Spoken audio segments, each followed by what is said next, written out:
ఏది నిజమైందో అది నిలబడుతుంది. ఒకే లైన్లో 100 ఉండని, పక్క పక్కనే ఉండని, ఇంట్లో కింద ఒకటి పైన ఒకటి ఉండని, నిజమైంది నిలబడుతుంది. దానికి రుజువు చెప్పనా? పాత నిబంధనలో విశ్వాసానికి మూల పురుషుడు ఎవరు? అబ్రహాం గారి ఇంట్లో 2 సంఘాలు ఉన్నాయి. ఒక డినామినేషన్, ఒకటి వర్తమానం. ముందేది వచ్చింది, చివరి దాకేది ఉంది, అదే సంగతి. నా మాట్లాడుతూ పోతున్నాయా మీకు? ఎవడు ముందొచ్చాడు? ఏబేలు ముందా, కయీను ముందా? గట్టిగా చెప్పండి. ఇప్పుడు ఎవరి సంఘం ఉండాలి? మరి ఎవరిది ఉంది? ఇష్మాయిల్ ముందా, ఇస్సాకు ముందా? ఇస్మాయిల్ వచ్చి ఏమంటాడు? కానీ ఎవడు వాగ్దాన పుత్రుడు? అది నువ్వు కల్పించుకుంటే, నీ పేరు రాసుకుంటే నువ్వు అవ్వవు. దేవుడు రాస్తేది నీదవుతుంది, దేవుడు ఇస్తేది నీదవుతుంది. నువ్వు జీవించిన దానికి దేవుడు నీకు ఇస్తాడు, నువ్వు జీవించబోయేదానికి దేవుడు నీకు ఇస్తాడు. రెండో సంగతి మీకు మాట చెప్తా. ఒకడికి పరిచర్య ఇవ్వటము, ఇవ్వకపోవటము, ఒకటి పరిచర్య ఉండటము, ఉండకపోవటము దేవుడు యొక్క చిత్తమై ఉన్నది. నిజమేనా? కొద్ది మందికి దేవుడు పుట్టుకతో పరిచర్య లేకుండా చేశాడు. నిజమేనా? ఇలా మాట్లాడుకుందాం. నాకు తెలిసి 2 సహోదరులు, అన్నదమ్ములు ఉన్నారు, ఏశావు, యాకోబు. ఎవరు పెద్ద? త్వరగా చెప్పాలి ఈరోజు మీరు. వాళ్ళిద్దరూ భూమి మీదకి బయటికి రావడానికైనా ముందుగానే దేవుడు చెప్పిన మాట చెప్తారా నాకు?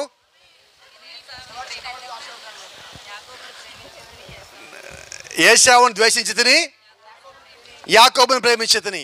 అంటే ఇప్పుడు ఏశావుకి భూమి మీద పరిచయం ఉందా? ఎప్పుడు లేదు, పుట్టక ముందుగానే లేదు. ఇర్మియాతో దేవుడు ఒక మాట మాట్లాడాడు, నీ తల్లి గర్భంలో నేను ఉండగానే నేను రూపించుకున్నా, నా పరిచర్యకి ఏర్పరచుకున్నా అన్నాడు. అంటే ఇప్పుడు దేవుడు మన పరిచర్యకి ఎప్పుడు ఏర్పరచుకున్నాడు? పుట్టక ముందుగానే.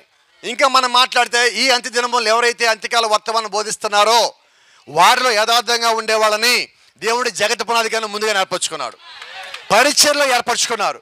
కాబట్టి నిన్ను దేవుడు పిలిచిన మాట నిజమైతే, జగత్ పునాది కన్నా ముందుగా దేవుడు ఆలోచన నీవు ఉన్నట్లయితే, నీ తల్లి గర్భంలో ఉండగా దేవుడుగా నేను ఏర్పరచుకున్నది నిజమే అయినట్లయితే, నీ పరిచర్యను ఎవడు తీసేయలేడు. ఏమాన్? ఒక చిన్న ప్రశ్న అడుగుతున్నా, త్వరగా సమాధానం చెప్పండి.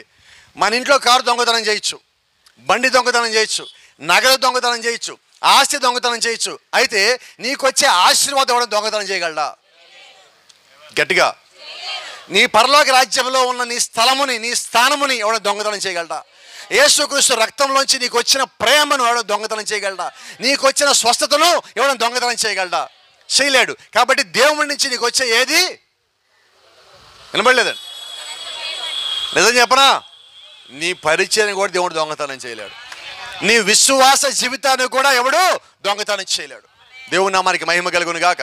కాబట్టి గమనించండి, ఇక్కడ వీళ్ళిద్దరు బలిపీఠాలు ఎక్కడ కట్టారు తెలుసా? ఏదేను తోటలో నుంచి ఆదాముని అవ్వని బయటికి పంపించారు. వీళ్ళు ఇప్పుడు ఏదైనా తోటలో వచ్చి బయటకు వచ్చారు. వీళ్ళు బలిపీఠం ఎక్కడ కట్టారంటే, ఇది ఏదైనా తోట గుమ్మం, ఇది తూర్పు దిక్కు. ఈ తూర్పు దిక్కుని ఇక్కడ ఖడ్గజ్వాల కాపలా పెట్టారు. వీళ్ళిద్దరు వచ్చి ఇక్కడ బలిపీఠం, ఇక్కడ బలిపీఠం కట్టారు. లోపల కాదు, బయట. వీళ్ళు దేని ముందు బలిపీఠం కట్టారంటే, గుమ్మం ముందు కాదు, అగ్నిస్తంభం ముందు బలిపీఠాలు కట్టారు. హల్లెలూయా. చాలా జాగ్రత్తగా గమనించండి. ఈ రోజు కూడా ప్రతి వాడు నా నెత్తి మీద అగ్నిస్తంభం వచ్చింది, నా జేబులో అగ్నిస్తంభం వచ్చింది, నా వెనకాల వచ్చింది అంటున్నాడు. ఆ రోజు కూడా కయీను అంటున్నాడు, నేను అగ్నిస్తంభం ముందే చర్చి కట్టాను అంటున్నాడు. నిజమేనా? రెండో మాట మాట్లాడుకుందాం. ఐగుప్తు నుంచి కనానికి ఎంతమంది వచ్చారు? 20 లక్షల మంది దేని కింద నడిచారు? మరి వాళ్ళందరి దగ్గర ఆ రోజుల్లో మొబైల్ ఉంటే ఏం దిగేవాళ్ళు? ఎవరితో? సెల్ఫీ దిగేవాళ్ళు. దిగి వాళ్ళు ఏం పెట్టుకునేవారు? వాట్సాప్ స్టేటస్లో, ఫేస్బుక్లో. నేను వెస్లీ చెప్పాడు, ఇన్స్టాగ్రామ్ కూడా ఒకటి ఉందంట, దాంట్లో పెట్టుకుంటారా లేదా? ఏమని? అగ్నిస్తంభం నా తల మీద ఉంది అని. అగ్నిస్తంభం తల మీద ఉన్న ప్రతి ఒక్కడు కూడా కనాను రాలేదు. అగ్నిస్తంభం తల మీద ఉన్నోడు రాలేదండి, లోపల ఉన్నోడు వచ్చాడు. నిజమేనా? అంటే ఈరోజు వాక్యము బైబిల్లో ఉంది కాదు, వాక్యం మా ఇంట్లో గోడల మీద ఉంది కాదు, నీ గుండె గోడల మీద వాక్యం వేలాడబడాలా. నీ గుండెల్లో ఉన్న వాక్య ప్రకారం జీవించాలా. ఆ వాక్యము నేను పరలోకాన్ని తీసుకెళ్తుంది. 100 మంది అడ్డు రాని, 1000 మంది అడ్డు రాని, ఎరుకో గోడలు అడ్డు రాని, ఎర్ర సముద్రం అడ్డు రాని, సముద్రం మొత్తం అడ్డు రాని, నీవు మాత్రం పరలోకానికి పోయేదే. హల్లెలూయా. దేవుడిచ్చిన దాన్ని ఆటంకపరిచేవాడు ఎవడు లేడు. దేవుడు నీకు ఇచ్చిన దాన్ని నీ నుంచి తీసివేసేవాడు, నీ నుంచి దొంగతనం చేసేవాడు లేనే లేడు. హల్లెలూయా. ఎక్కడ కట్టారు చర్చిలో? ఏదైనా గుమ్మం బయట అగ్నిస్తంభం చూస్తా. ఎవడికాడు ఏమన్నాడంటే మాది అగ్నిస్తంభం చర్చ్ అంటున్నాడు. ఈరోజు భూమి మీద అందరి చర్చిలకి ఏం పేరు పడతారు? 190 మంది. ప్రభు అయిన యేసు క్రీస్తు ప్రార్థనా మందిరం, ప్రార్థన సహవాసము, యేసుక్రీస్తు యొక్క మందిరము, యేసుక్రీస్తు యొక్క సంఘము, ఆ సంఘం, ఈ సంఘం, ఆ సంఘం, పెద్ద సంఘం, చిన్న సంఘం, అన్ని సంఘాలు పేరు పెట్టారు. ఒక చిన్న ప్రశ్న అడగచ్చా? మరి పాస్టర్ గారు ఏం పేరు పెట్టారు నాకు తెలియదు, అందుకని చెప్తున్నా. సంఘం ఎత్తబడుద్దా, వధువు ఎత్తబడుద్దా? కొద్దిమంది పెడతారు వధువు సంఘం అంటారు. వధువు సంఘం అర్థంగా అలా పెట్టారు అనుకుంటాను నేను. వధువేమో తీర్పు లేకుండా పైకి పోతుంది, సంఘమేమో తీర్పులో వచ్చిపోతుంది. వధువు సంఘం అంటే ఏంటి? మా వాళ్ళు సగమేమో పైకి వెళ్తారని సగమేమో తీర్పులో పోతారు, అంతేనా? క్లారిటీ ఉండొద్దా మనకి? తెలియక దేవుడిలాగా ఉంటుంది లాస్ట్కి. త్రీనో యాకో తెలియక తెలియక అంటున్నారు. మన వధువు సంఘం తెలుసు కదా, మనమేమనాలి ఇప్పుడు? క్లియర్గా ఉండాలా, జీవితం క్లియర్గా ఉండాలా, మాట క్లియర్గా ఉండాలా. ముందొకటి వెనకొకటి మనం మాట్లాడొద్దండి. నువ్వు ఏం కలిగి ఉన్నావో అదే నీ బ్యాడ్జి. నిన్ను చూసేవాడు అదే చెప్పాలా. పసిలోడు క్రైస్తవుడు అంటే ఎలా ఉండాలంటే అవునంటే కాదంటే రమేష్ చొక్కా వేసుకున్నాడు.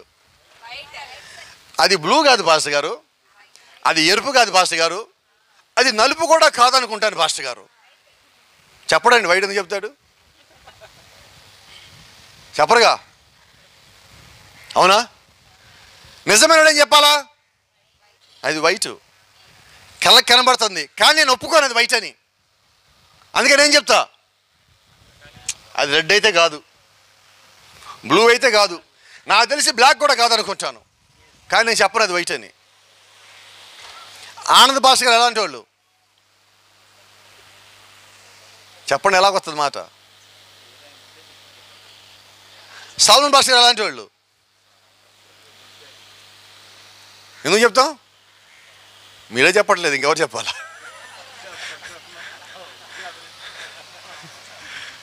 నా మాట్లాడుతూ మీకు మనసులో ఏది ఉన్నదో అది నువ్వు బయటికి చెప్పాలా, యథార్థంగా చెప్పాలా. నువ్వు యథార్థంగా ఉన్నప్పుడు లోకం మొత్తం నీకు వ్యతిరేకం ఉంటుంది. సామెత లేదా? యథార్థవాది లోక విరోధి. నువ్వు యథార్థంగా ఉంటే లోకం నీకు విరోధం అవుతుంది, అవునా? ఇప్పుడు ఏబేలుకి విరోధం ఎవరు? కయీను. ఎందుకని? యథార్థంగా ఉన్నాడు కాబట్టి, అవునా? కయీను ఎందుకున్నాడు చెప్పరండి. భూమి మీద అబద్ధం చెప్పినాడు ఎవడు? ఫస్ట్ అబద్ధానికి తండ్రి కయీను. ఫస్ట్ మోసానికి తండ్రి కయీను వాళ్ళ నాన్న. ఫస్ట్ హంతకుడు కయీను. ఫస్ట్ అబద్ధం అక్కడే, మోసం అక్కడే, అన్నీ జరిగింది అక్కడే, పాపము కూడా జరిగింది అక్కడే. దేవుడికి మొట్టమొదటిగా అబద్ధం చెప్పినాడు ఆడే, అవునా? ఇక సరే కొంచెం ముందుకు వద్దాం, మనం అక్కడే ఆగుతున్నాం. కయీను బలిపీఠం కట్టాడు, ఏబేలు బలిపీఠం కట్టాడు. కయీను బలిపీఠం మీద ఏమున్నాయి? ఈ కాలం వర్తమానం తెలుసా మీకు? కయీను ఏ ఫలములు తెచ్చాడు తెలుసా? నిషేధించబడిన చెట్టు యొక్క ఫలములు తెచ్చి ఆ బలిపీఠం మీద పెట్టి ప్రభువా నువ్వు తీసుకో అంటున్నాడు. ఏం తెచ్చాడు? ఇప్పుడు దేవుడు ఏమన్నాడంటే నీ తమ్ముడు చేశాడు, నువ్వు చేస్తే నేను కూడా తీసుకుంటాను కదా అన్నాడు. హట్ అయ్యాడు. ఏమని హట్టాడు తెలుసా? ఆలోచన చేశాడు. మన ఆలోచన దేవుడు ఆలోచన తేడా చెప్తాను మీకు. కయీను ఆలోచన చేశాడు, మా నాన్నకి మేము ఇద్దరమే, వాడు చిన్నవాడు నేను పెద్దోడిని, అసలు వాడినండి చంపేస్తే నేను ఒక్కడినే. అప్పుడు ఇక దేవుడు నేను చెప్పినట్టు వింటాడు కదా. ఎలా ఉంది ప్లాను? మాస్టర్ ప్లానే కదా. కానీ ఏం జరిగింది? అర్థం చేసుకోవాల్సింది ఏంటంటే సత్క్రియ చేసిన ఎడల నీవు తలెత్తుకోవా. నువ్వు తల దించుకునేలా చేస్తావు, నువ్వు తలెత్తుకునేలా చేస్తే నువ్వు తలెత్తుకోవడానికి నేను అవకాశం ఇస్తాను. చూడండి ఎంత గొప్ప దేవుడు అంటే, హేబేలుతో దేవుడు మాట్లాడలేదు, కయీను దగ్గరికి వచ్చి మాట్లాడుతున్నాడు. సంగతి చూసారా? కయీనుకి దేవుడు అవకాశం ఇచ్చాడు. ఇప్పుడు కయీను అవకాశం తీసుకొని ఏం చేయాలా? మారాల. అయితే ఒక చిన్న మాట చెప్తాను, కయీను లోపల మారు మనసు పొందే ఆత్మ ఉన్నదా? లేదు. నిజమేనా? రైట్. ఇప్పుడు మాట్లాడుకుందాం. అపవాది మారతాడా? మారడు. మారని వాడిని అపవాది అంటాం. నువ్వు వాక్యం చెప్పు, ప్రేమ చూపించు, సత్యం చెప్పు, యథార్థ చూపించు, నువ్వేం చేసినా అక్కడ మార్పు రాదు. ఇప్పుడు కయీనుకి నువ్వేం చెప్తే మారతాడు? ఒక మాట చెప్పు, ఒక మాట చెప్పండి. అవుతుందా? అవ్వదు.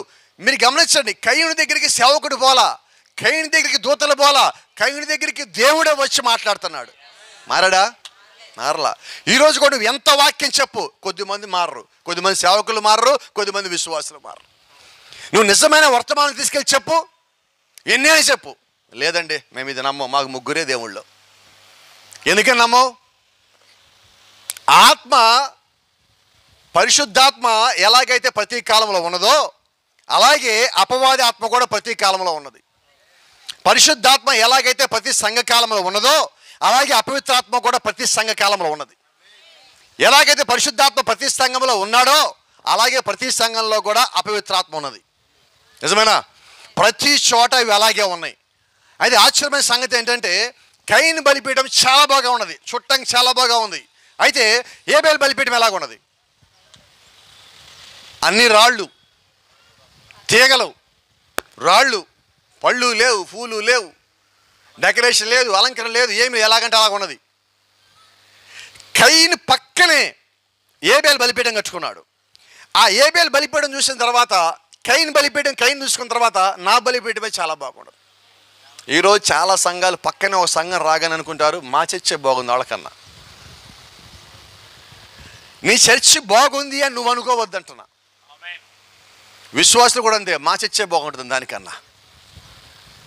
ఏం బాగుంది నీ చర్చిలో? వాక్యం బాగున్నది. ఏం బాగుంది చర్చిలో? విశ్వాసుల యొక్క ప్రవర్తన బాగున్నది. ఏం బాగుంది చర్చిలో? ప్రార్థన బాగున్నది. ఏం బాగుంది చర్చిలో? మా చర్చిలో సహోదర ప్రేమ ఉంటుంది. చెప్పగలరా? ఎప్పుడైతే ఉన్నాయో అవి నిజమైన దేవుని యొక్క సంఘం. ఇప్పుడు కయీను బలిపీఠం కట్టాడు, కయీను లోపల సహోదర ప్రేమ ఉన్నదా? దేవుణ్ణి ప్రేమించట్లా, దేవునికి లోబట్టల్లా, సహోదరుని ప్రేమించట్లా, సహోదరికి లోబట్టల్లా. ఇప్పుడు కయీను ఏం చేయగలడు? చేయలేడండి. ఇక్కడ కయీను ఏం చేస్తాడంటే కయీను పని అంతా కయీను చేసుకొని మాటి ఏబేలు దగ్గరికి పోతున్నాడు. మీరు గమనించండి, ఏబేలు ఒక్కసారి కయీను దగ్గరికి పోలా. చదివారు బైబిల్లో? ఏబేలు పొలంలో ఉంటే కయీను వచ్చి చంపాడు. కయీను దగ్గరికి ఏబేలు పోలేదు. ఈరోజు కూడా అంతే. చాలాసార్లు మనం ఏం చేస్తామంటే మన పని మనం చేసుకోం. చెప్పరా ఎవరు? పక్కనోడు పల్లెకి పోయి వాడిని కదిలిచ్చి వాడిని నాశనం చేసి వాడు ఎంత కావాలంత కుంపు అయిపోయాక లాస్ట్కి ఏమంటాం? నీకు నాకు సంబంధం లేదు పో అంటాం, నీ పని నువ్వు చూసుకో అంటాం. ఏం చేసినట్టు లాస్ట్కి ఇప్పుడు? అందుకే నేనేమంటానంటే నీ పక్కనోడు ఎవడో నీ జీవితంలో వేలి పెడితే నువ్వు ఊరుకోవద్దు. నీవు, నీ ప్రార్థన, నీ దేవుడు. ఇంకా నీకు భక్తి ఉంటే నీవు, నీ ప్రార్థన, నీ సేవకుడు, నీ దేవుడు. ఇది దాటి నువ్వు బయటికి రావద్దు. ఆ కారణంతో నేను ప్రతిసారి ఒక మాట చెప్తాను, మళ్ళా చెప్తున్నా ఈరోజు ఇక్కడ. నిజమైన దేవుడి సేవకుడి దగ్గర పక్క సంఘంలో ఉన్న విశ్వాసుల ఫోన్ నెంబర్లు ఉండవు. నిజమైన విశ్వాస దగ్గర పక్క పాస్టర్ గారి ఫోన్ నెంబర్లు ఉండవు. సందేహమే లేదు. ఏదో ఎక్కడైనా ఉన్నాడు రుజువు నా దగ్గర. వాళ్ళ చర్చిలోకి పిల్లోడు ఉన్నాడు, మాట్లాడితే ఫోన్ చేసి పాస్టర్ గారు మీరు ఆ పిల్లోడితో మాట్లాడండి అంటాడు. ఏం చెప్పున్నా నేను మాట్లాడు, నువ్వే మాట్లాడుకోవాలా, నాకేం పని? మీరు చెప్తే చేస్తాడు, నేను చెప్తే చేయకూడదు, నువ్వు చెప్తే చేయాలా. ఎందుకంటే దేవుడు నీకు ఆ సంఘం అక్కడ ఇచ్చాడు, నువ్వేం చెప్తే అది అక్కడ జరగాల. అది దేవుడు నీలో ఉండి ఆ పని నడిపించాలి. నేనేమని వేలు పెట్టాను నీ లోపల? నేను నమ్మను, నేను నన్ను ఒప్పుకోను. నేను ఎక్కడికి పోయినా ఏ సేవకుడి దగ్గర వాళ్ళ ఫోన్ నెంబర్లు తీసుకుంటే వాళ్ళని కూడా నాతో పాటు తీసుకురా, నేను మానిపించేస్తాను. నేను మొహమ్మాడు పడేది ఉద్దేశమే లేదు. ఎందుకంటే దేవుని యొక్క పరిచయం, నా సొంత పరిచయం కాదు ఇది. దేవుని మనకి మహిమ. ఎందుకంటే ఎక్కడది అక్కడే ఉండాలా. ఏమాన్? ఏ ఇంట్లో సమస్య ఆ ఇంట్లోనే ఉండాలా. ఈ ఇంట్లోది పక్క దొక్కద్దు, అక్కడిది ఇక్కడ దొక్కద్దు. ఎక్కడిది అక్కడే ఉన్నప్పుడు దేవుడు యొక్క ఆత్మ పనిచేస్తుంది. అవునా?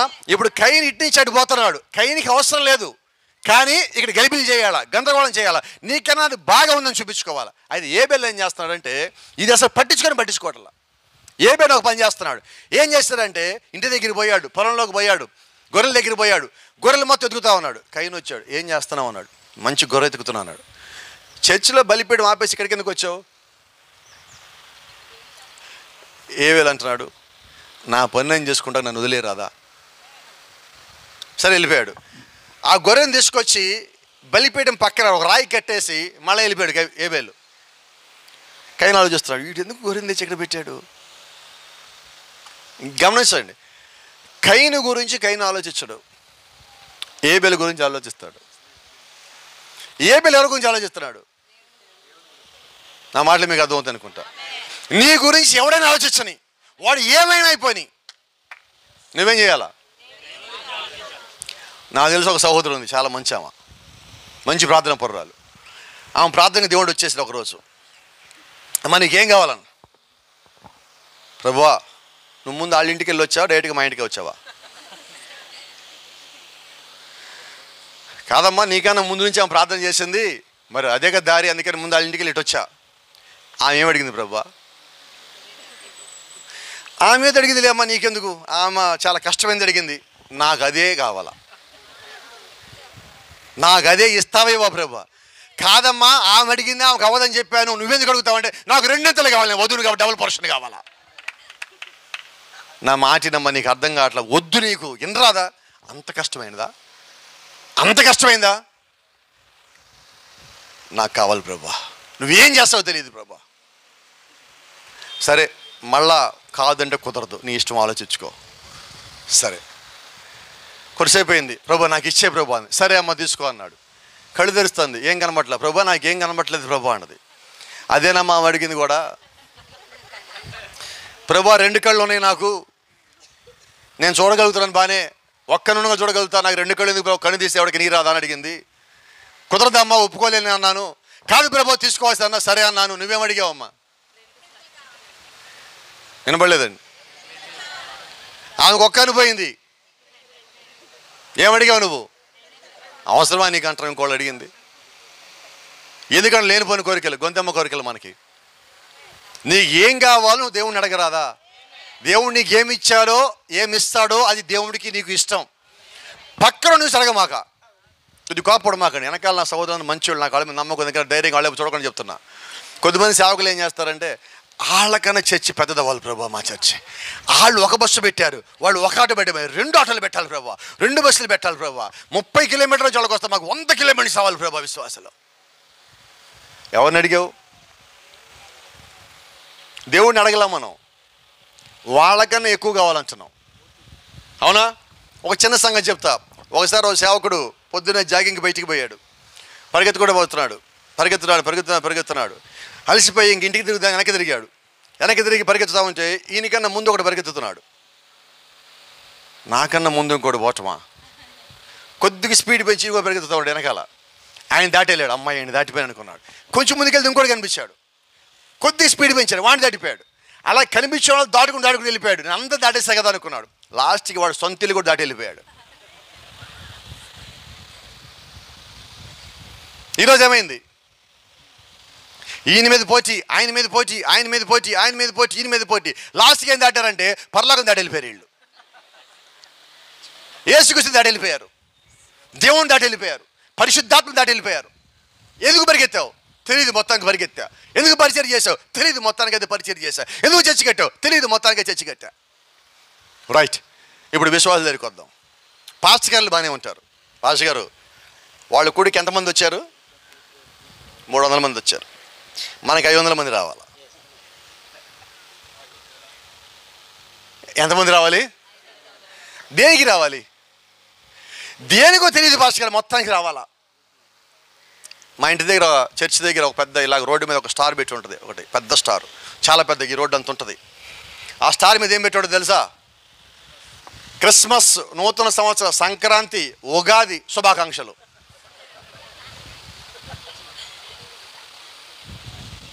ఏంటది? క్రిస్మస్, నూతన సంవత్సర, సంక్రాంతి, ఉగాది, రంజాను, దీపావళి, మొత్తం రాయండి, ఇంకెందుకు. నక్షత్రం పెట్టింది ఎవరి కోసం అంతకి? అసలు యేసుక్రీస్తు పెట్టమని చెప్పలేదు, అది వేరే విషయం. వీళ్ళకి కావాలా. దానికి మళ్ళీ ఏంటి, వీళ్ళు రాత్రులు మొత్తం తిరుగుతారు రోడ్లన్నీ. చర్చిలో పాల్స్గా సహా అందరు తిరుగుతారు రోడ్లు మొత్తం. తిరిగేమంటారు, ఎవడు పెద్దది పెట్టాడు మా ఆడికన్నా పెద్దది పెట్టాలా. అంతేగాని వాడు గంట ప్రార్థన చేశాడు, చెప్పండి నేను చేయను. ఈయన గంట ప్రార్థన చేశాడు, నా పనులు కూడా నువ్వే చెయ్యి. అవునా? ఇదే సంఘం అండి, ఇదే విశ్వాసం. ఈరోజు ఒకడు ప్రార్థిస్తే పక్కనోడు ఇంకోడు కలిసి ప్రార్థన చేయాలి. బైబిల్ చెప్పలేదా, ఇద్దరు కలిసి ప్రార్థన చేయండి. ఒకడు బలహీనంగా ఉంటే రెండో వాడు ప్రార్థనలు బలాన్ని పొందుకుంటావు. నిజమైన సంఘం అంటే ప్రార్థించే సంఘం. నిజమైన సంఘం అంటే వాక్యానికి లోబడే సంఘం. నిజమైన సంఘం అంటే దేవుడికి దగ్గరగా నిత్యము జరిగే సంఘం అయి ఉన్నది. నిజమైన సంఘం అంటే దేవుడి యొక్క సారిపాడికి వచ్చే సంఘం అయి ఉన్నది. నిజమైన సంఘం అంటే ఆయన యొక్క ఆత్మను పొందుకోవడం కొరకు ప్రయాసపడే సంఘం అయి ఉన్నది. హల్లెలూయా, ప్రైజ్ ది లార్డ్. హేబెలు వెళ్ళి మొత్తానికి ఒక తీగను తెచ్చాడు, ద్రాక్ష తీగను తెచ్చాడు. కయీను అంటున్నాడు, ఏం తెచ్చావు అన్నాడు. నేను ద్రాక్ష తీగను తెచ్చుకున్నాను అన్నాడు. బలిపీఠానికి ద్రాక్ష తీగ ఎందుకు అన్నాడు. బలిపీఠానికి గదిలో గొర్రె కోసం తెచ్చాడు. గొర్రెని ద్రాక్ష తీగతో కడతావా అన్నాడు. కట్టానికి గదిలో వేరే పని ఉంది నాకు అన్నాడు. ద్రాక్ష తీగ దాన్ని కట్టాడు, తిరుగుతున్నాడు. దేనికొని తిరుగుతున్నావు అన్నాడు. నా పని నేను చేసుకుని రాదా. మొత్తానికి గడి తిరిగి సన్నగా కోపుగా ఒక రాయిని సంపాదించాడు హేబెలు. కయీను అంటున్నాడు, ఇప్పుడు ఆ రాయితో ఏం చేస్తావు అన్నాడు. నీ బలిపీఠం అయిందా అన్నాడు. నాది ఎప్పుడు అయిపోయింది, నా పని అంతా నిన్ను చూడటమే కాదు. ఇప్పుడు ఆనందంగా చర్చి కట్టారు. ఇక్కడ చాలామందికి పని పడింది. ఈ లైన్లు ఇలా తిరుగుతూ ఉంటారు, ఇక్కడి నుంచి ఆ చివరి దాకా. ఎందుకని? ఎవడొస్తున్నాడు, ఎవరు వచ్చిపోతున్నారు లోపలికి మీకు తెలుసో తెలీదో, ఇప్పుడు కూడా తిరిగే ఉంటారు. ఇక్కడే కదండి, ప్రపంచంలో అంతా ఉంటుంది. ఇది అంతర్జాతీయ ఆత్మ. ఇది ఈ జాతీయ ఆత్మ తిరుగుతూనే ఉంటుంది. ఏం తిరుగుతుందంటే ఎవడొచ్చాడు, ఎవడు పోయాడు, ఏం జరిగింది. రేపు పొద్దున ప్రసంగం ఉంటుంది. ఏం ప్రసంగం చేస్తే, అబ్బాయి ఎవడు రాలా అక్కడికి, 10 మంది కూడా లేరు, వచ్చినోడు తెలుస్తుంది ఇక్కడ ఎంతమంది వచ్చారు అన్నది. ఏం చేయాలంటే తక్కువ చేయాలా. ఎందుకు తక్కువ చేయాలా? కొత్తగా పెట్టేవాళ్ళని పోతారేమో, ఆకర్షించబడతారేమో, వెళ్ళిపోతారేమో. కయీను పని అదే. అయితే ఆత్మను సంపాదించే పని దేవుడి పని, ప్రత్యక్ష కింద నడిచే పని దేవుడి యొక్క బిడల పని. ఇప్పుడు హేబెలు తీసుకొచ్చింది ఏంటంటే ఒక రాయిని తీసుకొచ్చాడు. ఈ రాయిని తీసుకొచ్చి 2 రాళ్ళ మధ్యలో ఆ గొర్రెతలను ఇరికిచ్చి ద్రాక్ష తీగని తీసుకుని దాన్ని వెనక్కి కట్టి ఇంకో పెద్ద రాయి కట్టి దాని పక్కన కూర్చున్నాడు. ఆ రాయిని తీసుకొని, కోపే రాయిని తీసుకొని దాని మెడ మీద కాలు పెట్టి దాని పక్కన కూర్చొని దాని మెడను వస్తూ ఉన్నాడు. కయీను వచ్చాడు, ఏం చేస్తున్నావు నువ్వు ఇప్పుడు అన్నాడు. ఈ గొర్రెని బలిస్తున్నా అన్నాడు. బలిపీఠం మొత్తం పాడు చేస్తావు ఇప్పుడు. అసలు బలిపీఠం కట్టింది దేనికి? దాని పేరేంటి? బలిచ్చే పీఠం. దాని మీద ఏం చేస్తాం మనం? ఇప్పుడు కయీను ఏం చేశాడు? నీట్గా ఉండదని బలి మానేశాడు. తీసుకొచ్చి ఇప్పుడు హేబెలు ఏం చేశాడు? బలిస్తున్నాడు. ఒక్క నిమిషం, కయీను అడిగాడు, నువ్వు గొర్రెని ఎందుకు బలిస్తున్నావు అన్నాడు. నీకెవరని చెప్పారా? దేవుడు నాకు బయలుపరిచాడు. ఎలా బయలుపరిచాడు? ఏదైనా తోటలో అమ్మని నాన్నని దేవుడు బయట పంపించినప్పుడు దేవుడు ఏం చేశాడు? గట్టిగా చెప్పండి. చర్మపు చొక్కాయలు చేయించి తొడిగించి పంపించాడు. అవునా? గొర్రె చర్మం వచ్చింది. మరి గొర్రె చర్మం తీసేస్తే గొర్రె ఏమవుతుంది? చచ్చిపోతుంది. కాబట్టి ఇప్పుడు దేవుడు ఏం చేశాడు? గొర్రెని చంపాడు. లోపల వీళ్ళిద్దరు చచ్చిపోవాలా. వాళ్ళు చేసిన పాపానికి వీళ్ళిద్దరు చనిపోవాలా. ఆజ్ఞాతిక్రమమే పాపము, పాపం యొక్క జీతము మరణము. వీళ్ళిద్దరు చనిపోవాలా. వీళ్ళు చనిపోకుండా వీళ్ళని కాపాడింది లోపల చచ్చిపోయిన గొర్రె. కాబట్టి నేను కూడా గొర్రెని అర్పిస్తా. Praise the lord. ఇంకో చిన్న మాట మాట్లాడుకుందాం. ఏదైనా తోటలో ఏ గొర్రె అయినా పాపం చేసిందా? గట్టిగా చెప్పరండి. ఎవరు? భోజనం చేశాం కదా అందరం. చేయలేదు ఎవరు? పాపము ఏది చేయలేదు ఏదైనా తోటలో.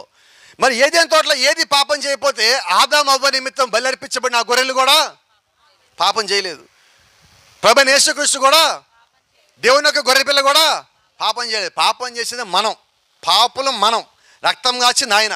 ఆదామవ్వ పాపం చేశారు, అవ్వ పాపం చేసి ఆదాం కప్పిపుచ్చాడు. వాళ్ళిద్దరి నిమిత్తము గొర్రెలు వధించబడి వీళ్ళు బయట పంపించబడ్డారు, గొర్రెల లోపల చనిపోయినాయి. అయితే జాగ్రత్తగా విందాం. ఏదైనా తోటలో గొర్రెను వధించింది ఎవరు? దేవుడేనా? ఇప్పుడు ప్రశ్న అడగచ్చా నేను? మరి ఏదైనా తోటలో దేవుడే గొర్రెను వధిస్తే వీళ్ళు పాపం పోయి వీళ్ళు అక్కడే ఉండాలి కదా. ఏదేనలో ఉన్న గొర్రె పాపం చేయలేదు కదా, మరి పాపము చెయ్యని గొర్రెనే కదా వధించింది, అక్కడ ఉండిపోవాలి కదా. ఆయన బయటికి ఎందుకు వచ్చారు వీళ్ళు? ఎందుకనంటే ఏదైనా తోటలో గొర్రె అయినప్పటికీ, దేవుడు సృష్టించిన గొర్రె అయినప్పటికీ, పాపము లేని గొర్రె అయినప్పటికీ అది జంతువు యొక్క రక్తం. జంతువు యొక్క రక్తము మన పాపాలను పూర్తిగా తీసేయలేవు. అందుకే అపోస్తలుడైన పౌలు హెబ్రీయుల పత్రికలో అంటున్నాడు, జంతువుల యొక్క రక్తము మనకెన్నడూ సంపూర్ణ సిద్ధిని కలగజేయలేవు గనుక ఏటేటా వాళ్ళు అర్పించే బలులు ఎన్నడూ మనకి పూర్ణ సిద్ధిని ఇవ్వలేవు. ఆ జంతువుల యొక్క బలి మన సంపూర్ణంగా పాపాలను తీసేయలేదు, బయటికి వచ్చింది. అయితే ఆ పాపాన్ని ఆపింది, అది తీసేయలా. వాళ్ళకు వచ్చే మరణాన్ని ఆపింది, తీసేయలా. మరణం పోస్ట్ పోన్ చేసింది లోపల నుంచి. వీళ్ళు బయటకు వచ్చారు. వీళ్ళు బయటకు వచ్చిన తర్వాత ఈ సంగతులన్నీ రోజు ఆదాం గారు ఏబేలు చెప్తా ఉన్నాడు. ప్రతిరోజు తోట దగ్గర తీసుకొచ్చాడు. ఏదైనా తోట ముందు చూపించేదిగో మేము ఒకప్పుడు లోపలే ఉండేవాళ్ళం. లోపల ఉండేవాడువా? నిజం చెప్పు, లోపల ఎలా ఉండేవాడు? ప్రతిరోజు సాయంకాలం ఒక కూడుకుండేది, ప్రతిరోజు మీటింగ్ జరిగేది. మాకు సాయంకాలం చల్లగా ఉండేది. మా పాస్టర్ గారు వచ్చేవాడు. ఏ పాస్టర్ గారు? ఆయన ఎలోహిం అని ఒక పాస్టర్ గారు ఉన్నారు. ఆయన వచ్చి రోజు మాతో మాట్లాడేవాడు. మమ్మల్ని సృష్టించిన ఆయన వచ్చి మాతో మాట్లాడేవాడు. నిజంగా చెప్పు, అంత గొప్ప దేవుడు మేము కలిగి ఉన్నది. నిజంగా అంత గొప్ప దేవుడు మేము కలిగి ఉన్నాం. అయితే నాన్న నేను లోపల పోదాం అనుకుంటున్నా, అవకాశం లేదు. మీ అమ్మ తప్పు చేసింది, తీసుకుని బయటకు వచ్చా. లోపలికి పోయే అవకాశం లేదా? ఉన్నది. నువ్వు తప్పు చేయకుండా ఉంటే, నువ్వు పాపం చేయకుండా ఉంటే, నువ్వు యథార్థంగా ఉంటే, నీతి నిజాయితీగా ఉంటే, దినదినం నీ యొక్క పాపం తీసేసుకుంటే నువ్వు లోపల పోవటానికి దేవుడు నీకు మార్గం తెరిచాడు. హల్లెలూయా. ఈరోజు చాలామందికి తెలియని ఒక సంగతి ఉన్నది. బాప్టిజం పొందటం అంటే చాలా కొద్ది మందికి తెలుసు. ఈ కాలం వర్తమానం చెప్తున్న మాట మేము చెప్తున్నా. ఇంగ్లీష్లో ఒక మాట ఉంటుంది, narrow is the gate, straight is the gate, narrow is the way. ఇరుకైన మార్గం. అది ఇంగ్లీష్లో ఏం రాసి ఉంటుందంటే స్ట్రైట్ అని ఉంటుంది. STRAIT, GHD కాదు, STRAIT. ఈ STRAIT ఏంటంటే ప్రాఫిట్ చెప్తా ఉంటాడు దాని గురించి. STRAIT అంటే నీతి మార్గము. ద్వారం ఇరుకు, ఆ వెళ్ళే మార్గం ఏమో నీతి మార్గం. ఈరోజు మనం బాప్టిజం ఎందుకు పొందుతున్నామంటే నీతి మార్గములో మనం బాప్టిజం పొందుతున్నాం. ఏదైనా తోట దగ్గర కాపలా ఏమన్నది? అగ్నిజ్వాల, ఖడ్గజ్వాల. కొన్నిసార్లు మీరు చూస్తూ ఉన్నారు, రోడ్ల మీద ఇక్కడి నుంచి అక్కడి దాకా గుంట తవ్వుతారు, నిప్పులు పోస్తారు, దాన్ని మండిస్తూ ఉంటారు, ఇటు నుంచి అటు పరిగెత్తుతూ ఉంటారు. అవునా? మీరు చూస్తే వాళ్ళు కాళ్ళు ఏమీ కాలవు. నిజమేనా కదా? ఉన్నారు తొక్కిన వాళ్ళు ఎవరన్నా? ఏమ్మా తొక్కేవా? మంచి తెలివమ్మ. సరే సంగతేనండి. ఎందుకు కాలేదు? వాళ్ళు పోతా ఏం చేస్తారు? నెత్తి మీద ఒక బిందె నీళ్ళు పోసుకొని పరిగెత్తుతారు. నెత్తి మీద బిందె నీళ్ళు పోసుకొని నువ్వు పరిగెత్తానని కాళ్ళు కాలేదే, నువ్వు నిజంగా మొత్తం నీటిలో పూర్తిగా మునిగి యేసుక్రీస్తు బాప్టిజం పొంది నువ్వు ఆ ఖడ్గజ్వాల కింద నుంచి పోతావు అంటే ఆ ఖడ్గజ్వాల మంట నీకేది అంటుకోదు. అది దేవుడు ఏర్పాటు చేసిన నీటి మార్గము. లోపలికి రావటం కొరకు దేవుడు ఏర్పాటు చేసిన మార్గం అది. ఆ మార్గంలో ఈరోజు మనం బాప్టిజాలు ఇస్తున్నాం. ఆ మార్గంలో ఎప్పుడు నువ్వు నీటితో తడవబడతావంటే వాక్యముతో, ప్రార్థనతో, విశ్వాసంతో, సహోదర ప్రేమతో, నమ్మకంతో, కృపతో, ఈ సమస్తమైన వాటితో నువ్వు పూర్తిగా తడపబడినప్పుడు అప్పుడు నువ్వు అక్కడి నుంచి వెళ్ళినప్పుడు ఆ అగ్ని నేను ఏమీ చేయదు. ఏమీ చేయకపోగా ఆ అగ్ని నిన్ను కాపాడేదిగా ఉంటుంది. హల్లెలూయా. ఆ ఖడ్గజ్వాల ముందు చర్చలు కట్టారు. ఇప్పుడు ఏబేలు దాన్ని తీసుకుని దాన్ని ఒక్కొక్క పొర తెగ్గొడుతున్నాడు. ఒక్కసారి రక్తం మొత్తం ఇలా పడింది. ఏబేలుకి అర్థమైనది. ఆ రక్తం ఎప్పుడైతే బలిపీఠం మీద పడిందో ఏబేలు అనుకుంటున్నాడు, దేవుడు నా బలిని అంగీకరించాడు. హల్లెలూయా. ఇద్దరు బలి ఇచ్చిపోయి ఇళ్ళకెళ్ళిపోయారు. ఇలా మాట్లాడుకుందాం. ఇద్దరు చర్చిలోంచి ఇద్దరు ఇళ్ళకెళ్ళారు. ఎవరు కాళ్ళు అనుకున్నా ఈరోజు ఆరాధన మాకు బాగా జరిగింది, మాకు బాగా జరిగినది. అవునా? ఇంటికి వెళ్ళాక ఏం జరిగింది? వీళ్ళిద్దరిలో ఎవరి బలిని దేవుడు అంగీకరించాడు? నిజమేనా? ఒక చిన్న ప్రశ్న. ఇది సేవకులది అనుకుంటారేమో, ఇది విశ్వాసులదే. ఇప్పుడు వీళ్ళిద్దరిని మనం కొద్దిసేపు విశ్వాసం అనుకుందాం. ఏబేలు విశ్వాసే, కయీను విశ్వాసే. ప్రాఫిట్ అన్నాడు. వాళ్ళిద్దరు చాలా మతపరమైన వాళ్ళు, వాళ్ళిద్దరూ ఒకే రకమైన పాటలు పాడారు అన్నారు. వాళ్ళిద్దరు కూడా మన ఇస్సాకు రానయ్యనాడే పాడారు, వాళ్ళిద్దరు కూడా భూలోకి చిన్నదే పాడారు. మన వాళ్ళిద్దరు పాటలు బట్టి డిసైడ్ చేస్తాం ఎవరెవరంది అవ్వదండి. నువ్వు లోపల జీవించే జీవితాన్ని బట్టి. నిజమేనా? Praise lord. యేసు క్రీస్తు నీ లోపలికి రావాలా, క్రీస్తు నీ లోపల ఉండాలి, నీవు ఆయన లోపల ఉండాలి. ఈ జీవితం నువ్వు కలిగి ఉన్నప్పుడు దేవుడి దగ్గరికి రాగలవు. రెండో సంగతి, ఇంతకీ దేవుడు ఈ 2 చర్చిలకి ఎందుకు పర్మిషన్ ఇచ్చాడు? అలాగే అదే దేవుడు ఈరోజు భూమి మీద ఇన్ని చర్చిలకి ఎందుకు పర్మిషన్ ఇచ్చాడు? అసలు దేవుడు భూమి మీద చర్చ్ ఎందుకు కట్టిస్తున్నాడు? దేవుడు సేవకుడి భూమి మీద ఎందుకు పెడుతున్నాడు? ఈరోజు చాలా చోట్ల వింటున్నాం, ఆ సేవకుడికి పిలుపు లేదండి, ఆ సంఘం పరలోకం పోదండి, ఆ సంఘం పాతాళం పోదండి. మనమే డిసైడ్ చేసేస్తున్నాం మొత్తం అంతా. అది డిసైడ్ చేయాల్సిన దేవుడు. నిజమేనా? అయితే దీనికి సంబంధించి చిన్న మాట చెప్తా. దేవుడు ఒక సంఘాన్ని కానీ ఎన్నుకుంటే, ఒక సేవకుడిని కానీ ఎన్నుకుంటే, ఆ సేవకుడిని ఎప్పుడు ఎక్కడ ఎలాగ వాడుకోవాలో దేవుడి కన్నా బాగా ఎవరికి తెలియదు. ఒకసారి ప్రాఫిట్ చెప్పిన మాట జ్ఞాపకం చేస్తున్నా. ఫిలిప్పు అద్భుతమైన ప్రసంగం చేస్తే ఒకరోజు రాత్రి చాలామంది ప్రజలు వచ్చారు. మన్నాడు మళ్ళీ ప్రసంగానికి రెడీ అయ్యారు. ప్రవక్త అన్నాడు, ఒక 25 పేజీలు నోట్స్ రాశాడు ఫిలిప్ రాత్రి అంతా పడుకోకుండా. మంచి మెటీరియల్ మొత్తం రెడీ అయ్యింది. బలిపీఠం మీదకి పోతా ఉంటే దేవుడు అన్నాడు, ఇక్కడ కాదు, ప్రసంగం వేరే చోట చేయాలన్నాడు. ప్రభా, ఈరోజు చాలా వేల మంది వచ్చారు, నేను ప్రసంగం విని నా కొరకు కనిపెట్టి వచ్చారన్నాడు. నీ ప్రసంగం ఇక్కడ కాదు, ఇంకో చోట పో అన్నాడు. ఎక్కడ అన్నాడు? పద తీసుకెళ్తా అన్నాడు. ఒక రోడ్డు మీద నడు రోడ్డు లాపాడు. ఇక్కడే ఉండన్నాడు. విశ్వాసం వస్తారు ప్రసంగం చేయన్నాడు. మధ్యాహ్నం చూశాడు, ఎవడు రాటల్లా. మధ్యాహ్నానికి ఒక ఆయన వచ్చాడు, నపుంసక చక్రవర్తి రాజు వచ్చాడు, కందాకి రాణి కింద ఉన్న రాజు వచ్చి అక్కడ ఆపాడు, రథం ఎక్కించుకున్నాడు. ఈయనకి అర్థమైపోయింది, ఎవడు లేడు, వచ్చాడు విశ్వాసం అనుకున్నాడు. అయ్యా ఏం చదువుతున్నావు అన్నాడు. ఏషియా గ్రంథం అన్నాడు. అర్థమైందా అన్నాడు. చెప్పేవాళ్ళు లేకపోతే ఎలాగ అర్థమవుద్ది అన్నాడు. నన్ను చెప్పమంటావా అన్నాడు. ఈయనకి తెలుసు ఎందుకు దేవుడు పెట్టాడు అక్కడ. ప్రసంగం చేశాడు. ఆయన ఆపాడు, బండాపు అన్నాడు. బండి ఆపాడు. అదిగో అక్కడ నీళ్ళు ఉన్నాయి, ఇక్కడ నేనున్నా అన్నాడు. నేను రెడీ, నీళ్ళు రెడీ, నువ్వు రెడీ అన్నాడు. అసలు నేను వచ్చిన దానికోసం పద అన్నాడు ఫిలిప్పు. నా మాటలు మీకు అర్థమవుతున్నాయా? ఎంతమందికి అయింది ప్రసంగం? రక్షణ పొందే ఒక్క విశ్వాసం ఉన్నా అక్కడ నేను రావడానికి రెడీయే. మీరు రెడీయేనా? అంటే ఇప్పుడు దేవుడు వాడుకున్నాడా లేదా? నిజంగా వాడుకున్నా లేదా? ప్రజలవాడు. అయితే నిజంగా నీకు దేవుడు ఒక పిలుపు ఉంటే విశ్వాసులు ఎక్కడ ఉన్నారు దేవుడు అక్కడ తీసుకుపోతాడు. ఆమేన్. ఒక చిన్న మాట చెప్తాను, సందర్భం వచ్చిన ప్రసంగం పొడగవట్లేదు అనుకుంటా. పాత నిబంధనలో దేవుడు నోవహుతో వడగట్టమన్నాడు, అవునా? ఏ వాడ? దేంతో కట్టమన్నాడు?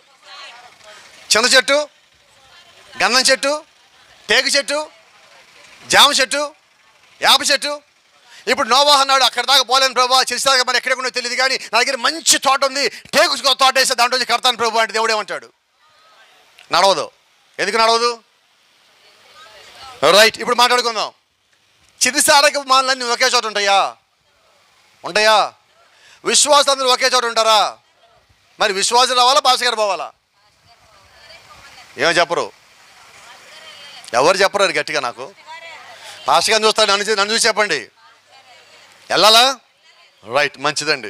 చాలామంది భాషగారులు ఏం చేస్తారంటే ప్రసంగం చేసి అయిపోగానే ఒక కుర్చీలో కూర్చొని ముందుగా స్టూల్ పెట్టుకొని కాలు మీద కాలు పెట్టుకొని, బా ఈరోజు ప్రసంగం నేను చాలా బాగా చేస్తాను, నేను అద్భుతంగా ప్రసంగం చేస్తాను, అమ్మా అలసిపోయానమ్మా నేను. అవునా? ఏం చేద్దాం? ఆయన అలా అలసిపోయాడంటే నేనంటాను, పాస్టర్ గారి కన్నా కానీ ముందు విశ్వాసాలు తప్పంట. ఎందుకని? మీరు పరిచయం చేయటం లేదని అర్థం.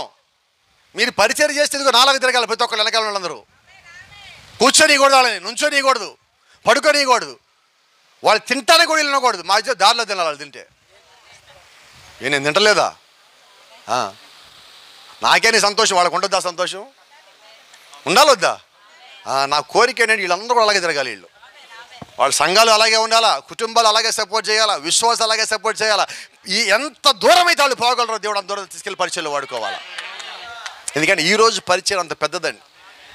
ఈరోజు నువ్వు ఒకే చోట్లు చేసే పరిచయం కాదు, నీకున్న పిలుపుని బట్టి నువ్వు రకరకాల ప్రాంతాలకు వెళ్ళి అందరినీ ఆకర్షించి దేవుడు ఒక వాక్యంగా నిలబెట్టాలా, సంఘాలు ఇంకా కట్టబడాలా, వాక్యంలో స్థిరపరచబడాలా, ప్రార్థనలో స్థిరపరచబడాలా, దేవుడు యొక్క సర్వసత్యం అనేక మందికి ఇంకా తెలియచేయబడాలా. దాని కొరకు దేవుడు భూమి సంఘాలు కడుతున్నాడు. దాని కొరకు మనం ప్రార్థించాలా, దాని కొరకు మనం గుప్పెళ్ళిప్పాలా, దాని కొరకు మనం సపోర్ట్గా నిలబడాలా. ఈరోజు నేను గమనిస్తున్నా, చర్చిల్లోకి వచ్చినప్పుడు పాస్టర్ గారు అంటూ ఉంటారు, మనం కుడికి పెట్టుకుందామా అంటే మనం అందరం విశ్వాసులు ఏమంటారు?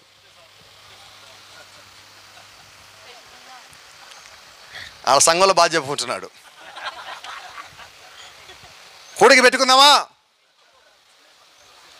వచ్చే సంవత్సరం అంటే, అంతేనా? సరే, ఇప్పుడు నేను అడుగుతున్నాను, నేను అనకాపల్లి కుడికి బాగా జరిగిందా? సంతోషమేనా? మళ్ళీ ఎప్పుడు పెడదాం? వచ్చే సంవత్సరమా? గట్టిగా చెప్పండి. ఇది పాస్టర్ గారు అడగకూడదు. నిజమైన విశ్వాసాలు మీరై ఉంటే పాస్టర్ గారు అడగకూడదు కుడికి ఎప్పుడు పడదామని. మీరెంట పడాలా, మీరెంట పడాలా. పాస్టర్ గారు మీరు పెట్టండి, ఇంకా కొత్త వాళ్ళు ఉన్నారు, అక్కడ ఉన్నారు, ఇక్కడ ఉన్నారు, పోయినసారి మిస్ అయ్యారు, ఈసారి మేము తీసుకొస్తాం, మాట్లాడాం, తీసుకొస్తాం, కూర్చోబెడతాం, మీరు కుడికి ఏర్పాటు చేయండి. ఏం కావాలి చెప్పండి, మేము నిలబడతాం, మేము సపోర్ట్ చేస్తాం, ప్రార్థిస్తాం, తీసుకొస్తాం, సువార్త చేస్తాం, 10 మందికి చెప్తాం. నిజమేనా? ఒక్క సిస్టర్ వల్ల అంత పెద్ద కుడి జరిగితే 10 మంది సిస్టర్లు ముందుకు వస్తే, 10 మంది బ్రదర్స్ ముందుకు వస్తే, ఒకటి చెప్తాను మీకు. ఒకసారి ప్రాఫిట్ మీటింగ్కి ఒక సిస్టర్ ఆమెకున్న డబ్బులు మొత్తం ఖర్చు పెట్టి కుడికి పెట్టింది, తెలుసా? 3000 కుర్చీలు వేసింది, ప్రార్థన మొత్తం రెడీ అయినది. ఎంతమంది వచ్చారు కుడికి? ఒక్కడు. ఆ ఒక్కడు ఎందుకు వచ్చాడు తెలుసా? ఆ పాంప్లెట్ తీసుకుంటున్నప్పుడు వాడు అన్నాడు, భోజనాలు పెడతారా అన్నాడు. పెడతామన్నాం. వచ్చి కూర్చున్నాడు, ప్రసంగం మొత్తం విన్నాడు, అయిపోయాక అన్నాడు, నాకు బాప్టిజం ఇవ్వండి అన్నాడు. తెలుసా? మళ్ళా ప్రాఫిట్ అక్కడికి వచ్చేపాటికి అతను సేవ చేస్తున్నాడు, సంఘం కట్టి ఉన్నాడు. ఆమేన్. కాబట్టి ఎంతమంది వచ్చారన్నది కాదు, వచ్చిన వాళ్ళలో విశ్వాసం ఉన్నవాళ్ళు ఎంతమంది. ఆ తర్వాత మనం వాళ్ళని నడిపించాలా, ఆ తర్వాత వాళ్ళని బలపరచాలా, ఆ తర్వాత వాళ్ళని స్థిరపరచాలా. అక్కడ సంఘంలో బలమైన విశ్వాసంతో కట్టబడే వాళ్ళు ఉండాలి. హల్లెలూయా. ఈరోజు మన పరిచయం కూడా అదే. ఈరోజు మనం ఇక్కడికి వచ్చామా, చూసామా, వెళ్ళామా కాదు, మళ్ళీ మీటింగ్ పెట్టినప్పుడు వద్దామన్నది కాదు. ఎక్కడున్నా మీ అనుదిన ప్రార్థనలో ఆయన పేరు జ్ఞాపకం రావాలి, ఆయన కుటుంబ జ్ఞాపకం రావాలా, ఆయన ఆర్థిక స్థితి జ్ఞాపకం రావాలా, ఆయన పరిచయ జ్ఞాపకం రావాలా, ఆయన సువార్త జ్ఞాపకం రావాలా, ఆయన దగ్గర నిలబడే వాళ్ళ జ్ఞాపకం రావాలా. అక్కడ ప్రతి ఒక్కళ్ళు మీరు పేరు పేరున జ్ఞాపకం చేసుకుని ప్రార్థించినప్పుడు మీరు ప్రార్థన ఎక్కడ చేసినా ప్రతిఫలం ఇక్కడ కనిపిస్తుంది. ప్రార్థిద్దామా? నేను సిద్ధమే, నేను సిద్ధమే. మనం పరికి మాలిన వాడికి సిద్ధమా అన్నాం, దీనికి సిద్ధమని చెప్దామా? సిద్ధమేనా? వాక్యానికి సిద్ధమేనా? ప్రార్థనకి సిద్ధమేనా? సువార్తకి సిద్ధమేనా? ఎత్తబారి సిద్ధమేనా? రెప్పపారి సిద్ధమేనా? పరలోకానికి సిద్ధమేనా? God bless you. దేవుడు మిమ్మల్ని దీవించును గాక.